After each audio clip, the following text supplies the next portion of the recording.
Welcome to It's Happening in Grand Prairie. I'm Georgia Clemson, and we have a great show for you today. And we're starting off with a very special guest.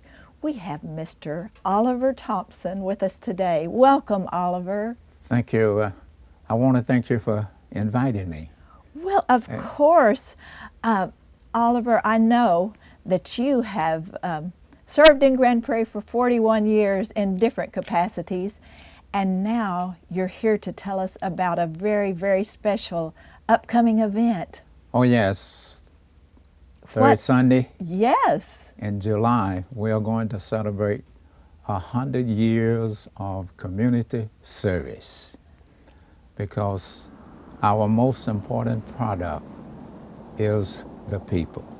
Yes, and tell us, who is this 100 years all about? Well, 1921, 13 individuals started and organized St. John Baptist Church. Yes. They were dependable, consistent in worshiping God our Savior. And so they started St. John in 1921, as I indicated. And for 2 years there, they worshiped with Evelyn Chapel A&M Church. We didn't have a home at that time. And so we worshiped first and second Sundays in their building, and that gave them the opportunity to use second and third Sunday. But what's so unique about that is that those individuals was very glad to provide a foundation for us to meet and worship. And what a blessing that is, and what a good history that is to start with, that you were sharing with neighbors. Yes. One of the things that I haven't been able to ascertain the correct date, but evidently there's another church in Grand Prairie older than 100 years of age. Oh, wow. Because we worship with that church. We use their facilities. So that means that they was already organized. Yes. And so what a blessing it was to have another organization within our community that supported these 13 members. But I had the joy. I joined St. John in 1971. 3 of those members were still alive. Oh, and you got to meet I got those to meet people. them, especially Sister Hattie Timms.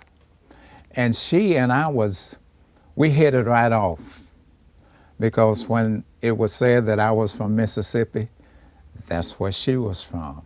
And so every Sunday, she and I had our own little conference on the side, because she was glad to have someone from Mississippi joining the church. Yes. Well, what great memories and great history you have personally with the church. Now, I know you told us about the beginnings. Now, what was the next step? Where did they locate? The next step was that we secured a building. In 1922, 1923, somewhere in that time frame, the church issued a proclamation for David Daniels. You remember him? Oh, yes. David Daniels to go out and purchase material and a place of worship. And so during that period of time, up until 1981, we had 16 pastors. And as I studied the church's history, one of the things that I recognized through all of these men of God, that they always left a marker in the history of the church for the incoming pastor to launch from that platform. And that was so unique about the longevity of St. John Baptist Church. Yes, and so very important. And you had so many members that have been so influential within the Dalworth community, within the city itself. You mentioned David Daniels, and you have many other members that have served on so many committees and done so much for our city.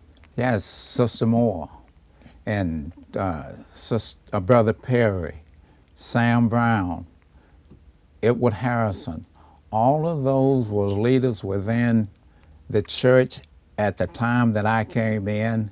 And so that was one of the things that gave me such enthusiasm when I joined that church.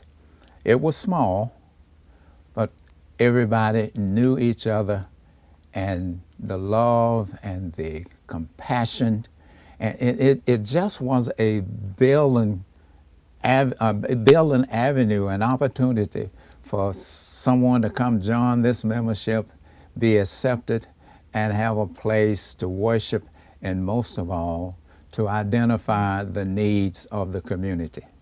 Yes, and you've done such a wonderful job of that, and I'm glad you mentioned Miss Sally Moore, because the people in Grand Prairie, most of the people that have been here any time at all, have known her and appreciated all her many contributions. Plus, she has a school named after her as well. That's right, that's right.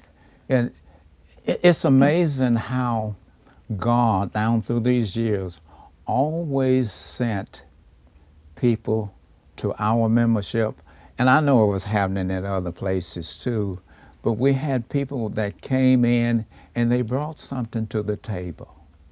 Because it's one thing about the church, it's more to it than what we preach on Saturdays and Sundays. Yes. And we had individuals that was very influential in the community.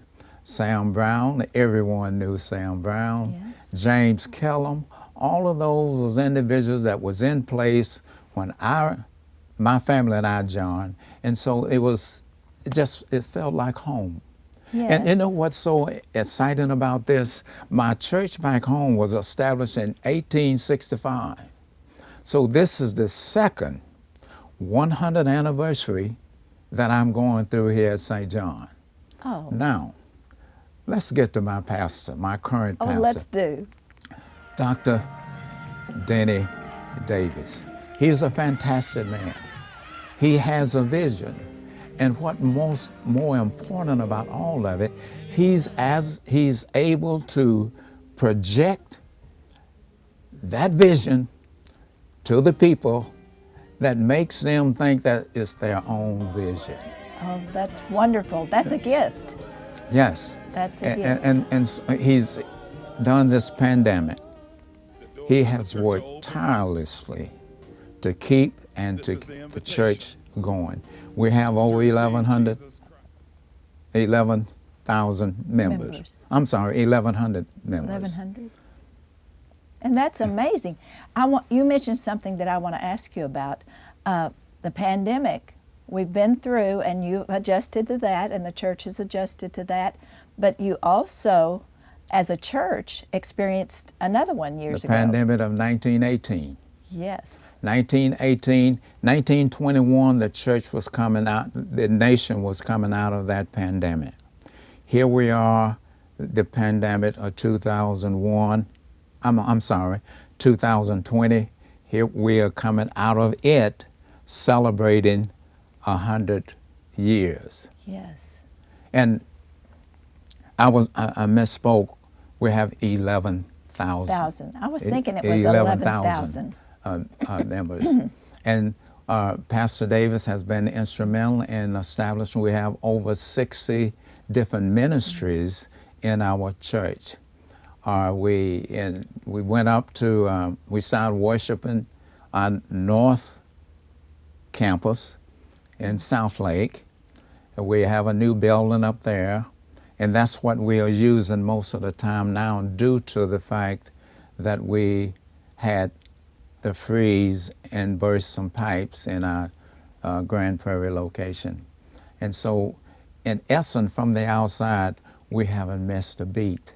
Yes, and that's by God's grace and how He's blessed you. All of it is for the glory of God. Absolutely. I want to tell you, we could talk about this forever, but we need to wrap this up and tell our viewers exactly when the 100-year celebration is going to be and where? The 100-year celebration is going to be July the 17th. We are unable to go into our Grand Prairie location, but we are going to have church in the park at 7:30 that particular morning. Yes. And so anyone who would like to come out and celebrate with us, including you, Thank you. we'd love to have you, because I can imagine that the pastor is going to deliver a message with such enthusiasm that we're going for another 100 years. Yes, and that sounds encouraging to me. I plan to be there, Lord willing, and I think our mayor is going to be there too, Mayor Jensen. So we're looking forward to it. And thank you so much for being with us, and we're celebrating and rejoicing with you, and give our very best regards to the pastor and all at our wonderful St. John's. We're so thankful for you all, and we appreciate you giving us an opportunity to say, hello, community. St. John is alive and well. Amen. Amen. Thank you. Thank you. And we'll be right back. The City of Grand Prairie offers Alert GP, a high-speed communication service for emergency notifications. Receive alerts from the Grand Prairie Emergency Management Team by going to the city's website and following the sign-up instructions. Alert GP can notify a lot of people in a short time. It targets the entire city or specific areas where critical community alerts are necessary. If we can't reach you, we can't alert you. Visit gptx.org/alertgp and sign up today. Welcome back, and welcome to our next guest, Mr. Jim Byers with the Lone Star Park in Grand Prairie, Texas. Welcome. Well, thanks. Pleasure to be here. It's great to have you, and it's great to be thinking about racing in Grand Prairie, Texas, because we're back and at it, aren't we? Yeah, no doubt about it. We're in the thick of our spring, summer thoroughbred season right now, and it's great to have a July 3rd and 4th coming up, which falls this year, interestingly, on a Saturday and Sunday, which works out well for us because it's an opportunity for us to have a bit of a return to normalcy after a very trying year for everyone, and we're able to have our our Lone Stars and Stripes fireworks spectacular on both the 3rd and the 4th, thanks to the City of Grand Prairie. Our partnership with you, Mayor Jensen, everyone, is allowing us to have sort of what you would call a return to a more normal celebration, which we were open last year around the 4th, but we had very limited fans allowed, and we didn't have the kind of promotions we normally do. So there's going to be a lot of fun on both the 3rd and 4th with family fun park, live music, of course the great world-class fireworks after the races, and the races start at 5 p.m. both of those days. 5 p.m., that's perfect. And won't it be nice? Like you said, last year was different, but this year will be more back to normal, to be able to gather and have fun and have our families together for an event such as this. Yeah, it's really one of the first opportunities that we've had in this area to gather, and it's a good, safe situation. We have such a big facility, so many nice outdoor facilities and indoor facilities. Reserve seats start at $15, but Grand Prairie residents will be getting a postcard in the mail that will allow them up to 4 free general admissions. General admission is just $5, but Grand Prairie residents watch the mail because there should be a postcard coming good for 4 free general admissions. And then it is $20 to park, but that allows you, a whole car full of people to see this wonderful fireworks show. And a lot of fun places to explore at the track as well. And as I mentioned, we'll have these other family activities. So a little bit of everything as far as different members of the family can enjoy in different ways. So they can come into the park, or they can just come and park in the parking lot and have a great seat. A great seat for the fireworks. I'm looking forward to that. It just so happens, I have a personal note, on July the 3rd will be our 50th wedding anniversary, Really? And I thought it might be nice just to go out and enjoy the fireworks there. Well, that's tremendous. Congratulations. Yeah, that'd be a very memorable way to do it. It's always a really enjoyable show, and it's going to be really nice to have folks out again, because like I said, last year we were open you know, starting around Memorial Day weekend, but we had no fans at first and then limited fans. And even in the fall when we started to have admissions more normal, we still weren't open on all floors like we are now. And so it's been quite nice. You know, from where I am as the announcer, you know, I'm in a position where I am behind a glass window, but I can sense, and I sense this on various days already this season, the roar of the crowd, the buzz of the crowd, both at big moments and just in between races, that it's been a couple of years since we've had that. And it is different for both the horses and riders and myself upstairs to, you know, sense that live event. I'm so glad you mentioned that.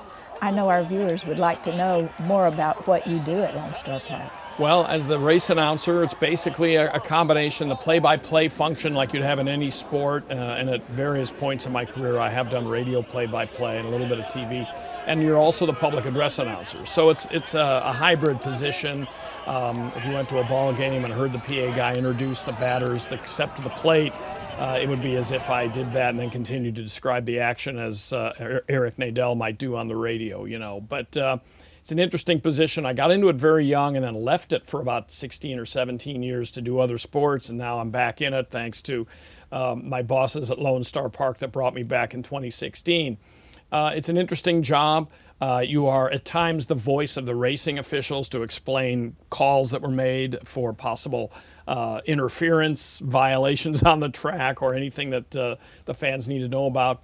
And so you need to know a little bit about those rules and how to explain things. And then, of course, you need to be able to identify the horses and in some cases, without going too far, build a little excitement. So it's an interesting position. It's a highly specialized job, and it's one that I've been very fortunate to spend the bulk of my career in. Yes, and what a fun way to make a living, and now our viewers can put a face with a voice. Yeah. The voice, yes. Yeah, it's been fun the last few years. We've had a lot of really good announcers here in the 24 years that Lone Star's been in operation, and this is a tremendous place to be, a great market, great city, and you know, it's when before the place was ever built, I thought long and hard about what it would be like. I had a different job at the time, but what it would be like to work here, and then I was able to kind of come full circle. But it's going to be fun. You know, the season's been going well. You know, it's just racing is it's a fun business in that there's always new challenges like anything else, and you're in so many different facets. You know, you're in food service, you're in admissions, you're putting on a live sporting event, you're taking care of the horses. And my little piece of it is to stand up there and observe it all, but a lot of challenges. And so when you can have big days like July 3rd and 4th and welcome in a lot of guests, it really makes it worth it. Yes, and tell us, the last race of the season is, what date is that? The Thoroughbred meet ends on July 11th, so the Stars and Stripes weekend is the next to last weekend. We go up until the 11th of July, and then we're down for a couple months, and then roughly the third week in September we start up with the American Quarter Horse meet, and that'll go all the way up to about a week away from Christmas this year. So, and that'll be 2 days a week for the most part in the fall. But our Thoroughbred meet ends on the 11th, so still some time to get out there, but you know, that July 4th weekend and the following weekend will be kind of our big hurrah for this season. Yes, and you're right. I was out there recently, and there is a buzz, and I think the momentum is building. And what a great way to end this season with the big event on the 3rd and 4th. Yeah, no doubt. We're really looking forward to it. Remind us the times again. Yeah, the gates open at 3 o'clock on July 3rd and 4th. First race is at 5. That's a little bit later than our normal first post, but we're usually done about 9, and then there's an intermission to get the horses safely tucked away on the backstretch, and then off with the fireworks. And it's timed, you know, all perfectly choreographed to music, and it's really a fun show, and you get a lot. It's a really nice, complete fireworks show. Yes. And it's going to be good once again. I've had the pleasure of seeing now quite a few of them here, and it doesn't get old. I know it will be an outstanding experience, and I'm looking forward to it. Thank you so much, Jim, for joining us and giving us this wonderful information about Lone Star Park. Well, you're welcome. It's a beautiful place here, and happy to do it. Appreciate it. Thank you. And we'll be right back. Grand Prairie, it's time to bag the bag and grab the bin. The city is no longer collecting recycled items in plastic bags because plastic bags damage processing equipment. Instead, use your recycling bin to hold items for pickup. And remember, only glass bottles and jars, metal cans, and paper products are okay. For more information, please visit gptx.org/recycling. Welcome back. And we welcome our next guest, Miss Debbie Dobbs with the Grand Prairie Arts Council. It's so good to have you back. Oh, it is so good to be here. Thank you so much for this opportunity. Yes, it's been a long, dry spell for the arts and for many other organizations, so it is great to have you back and up and running again. Yes, we agree 100%. Now, Debbie, tell us what your job is with the Grand Prairie Arts Council. Well, in 2019, Matt Betts and I took over co-executive directors, and so I am the CFO and do everything financial, grant writing, memberships, fundraising. And Matt is the chief operations officer, and he does everything production. So we are blessed with this position and absolutely have a passion for the arts. So we are beyond thrilled to be back. Yes, and that reminds me, you take care of the money. I need to send my dues in. Okay, we'll do that. Sooner the better, right? Yes. And that goes for everybody else that would like to join the Arts Council. That's right. You can check out our website and pay online, and we will give you some vouchers to come see one of our shows for free. Oh, that is wonderful. Well, get us started with what we can look forward to after this long COVID spell. Well, our last show that we did was Clue in March of 2020, and we were 5 days from opening up Cabaret when the world shut down. Yes. And we were devastated, but we were determined because we wanted to keep the arts alive in Grand Prairie, and we wanted to come back. So we did a lot of things virtually. We did our juried art show virtually with an online gallery. We did our Summer in the Arts program virtually with art teachers that did paintings with kids. And so we feel like we kept things going, but live theater is what people were chomping at the bit to get back into. So we held auditions for Matilda, which will be our opening show, opens June 18th and runs through the 27th. We had 75 people come out and audition. Wow. That's 75. how excited people were to get back on stage. We chose a cast of 31 with a production team of 10, and we open on June 18th, and we are socially distancing the audience for the first couple of shows just to err on the side of caution. So we have 125 seats available for each show, and we want to sell those out. So tickets are on sale on our website. You can choose the $15 level, the $20 level, or the $25 level.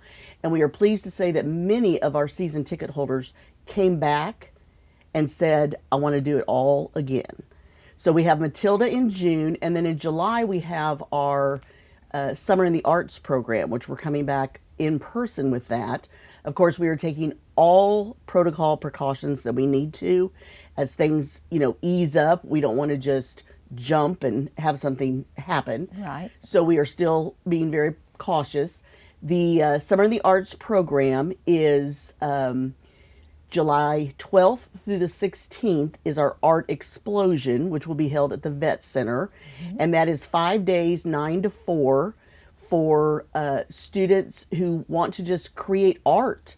And at the end of that week, on that Friday, we have a gallery for parents, friends, neighbors, grandparents, everybody to come see what has been created all week. And it is amazing what these kids are able to do. Following that, we will have a week at the Vet Center for our theater camp. And this year we're doing The Wizard of Oz Junior. Oh, Yes, we're wow. really excited because we did the Wizard of Oz adult show Yes. several years ago, but now we're bringing the Wizard of Oz Junior. And the first week is at the Vet Center. Auditions, casting, rehearsals. They learn everything from acting to singing to dancing. And they put together the most spectacular show because the second week they actually move into the Uptown Theater, run the show, costumes, lights, sound, very professional. And you have to come see this show because you will be amazed at what they do in 2 weeks and put on such an incredible show at the end. There are 3 performances at the end of the camp. So on the 30th, there will be a Friday night show. And on the 31st, there will be a Saturday matinee and a Saturday night show. And that will wrap up our Summer in the Arts. That is so exciting, Debbie. Now, what are the ages for the camp and the show? Summer in the Arts is they have to have finished first grade all the way up to age 15. And we are not limiting. We have people already signed up, but we are cautiously optimistic that we will have just enough to meet our minimum. But we are being careful about how many we cast. Yes. But everybody that comes out and signs up gets a part, I whether see. it's Dorothy or a Munchkin. Oh, that's great. Yeah. Lots of munchkins. We Yes. need lots of Yes, munchkins. yes. And what's the cost for that camp? The cost for that camp, if you do the theater camp only, it's $350. But keep in mind, it's 2 weeks and it's 9 to 4 every single day. Yes. If you have a sibling that takes part, we do discount the second child in the same household. And then the art camp, which is just a single week, is $175. And again, discounted if a second child is in there. And then some parents will say, I want them in both camps. And that one, Is a discounted? yes, because Yes. they do both. Well, if someone wants to get all this and can't remember like me, where do we go to get this information? You go to our website at artsgp.org, and all of our information is there, from membership to auditions to show tickets. Everything's there for you on our website. If you could just make a wish for the Arts Council for this coming season, what do you think it would be, Miss Debbie? Wow, my wish would be that the audiences genuinely enjoy every show that we put on. I think we are one of the best in the area, and I think we always put on great shows, but our customers are audience, and I want them to have the best experience. Yes, and the more members we have and supporters we have, the better, correct? That's right. That's right. We So love our members. We want them to join the Arts Council, be supporters, show up for the events, and cheer us on, right? Yes, we're back. We are back. Because the arts play such a huge role in our city and our community and our culture. Yes. So wonderful to have you back and get to talk about artsy things again. Yes, of course. Of course. Well, thank you so much for having us. Yes, and the Matilda, I want to make sure that's the very next show, right? Yes, Matilda opens June 18th on a Friday night and runs 2 weekends. We have Friday, Saturday, Sunday, and the second Saturday and the Sundays are 2 o'clock matinees. And that sounds like a family-friendly show. It is a wonderful family-friendly show, and we've got a cast that is uber impressive. They're amazing. That's great. It's so good to have you back, and thank you so much for being with us and sharing this info with us. Of course. Thank you. Yes. And thank you all for joining us today. It's been a pleasure, and as always, it's happening in Grand Prairie.